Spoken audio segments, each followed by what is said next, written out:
서울 강북구 숙박업소에서 남성 2명이 잇따라 숨진 사건과 관련해 경찰은 설 연휴를 반납한 채 고강도 수사를 이어가고 있습니다. 범행 동기와 추가 피해자 여부 등 풀리지 않은 의문이 많은데요. 표정호 기자가 집중 취재했습니다. 모텔 연쇄 사망 사건의 피의자인 20대 여성 A씨는 구속 전 취재진 앞에 모습을 드러냈습니다.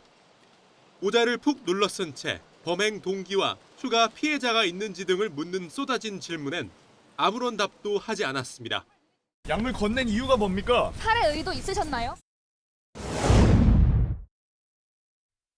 첫 번째 사건은 지난해 12월 14일 밤 경기 남양주에 있는 한 카페 주차장에서 발생했습니다.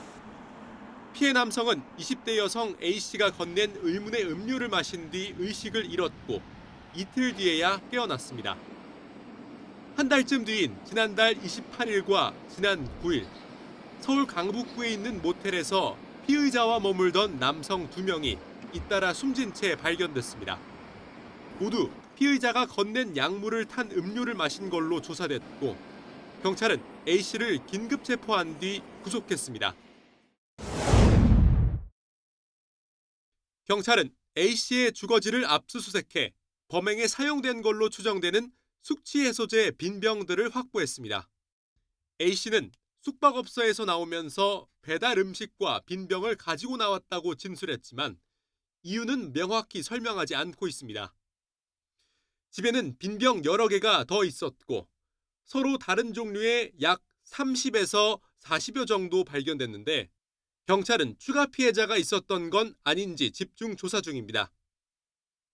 약물을 탄 음료를 집에서 미리 준비했다는 점에서 경찰은 계획 범행 가능성에 무게를 두고 피의자의 휴대전화 포렌식 결과를 토대로 범행 전후 행적을 추적하고 있습니다.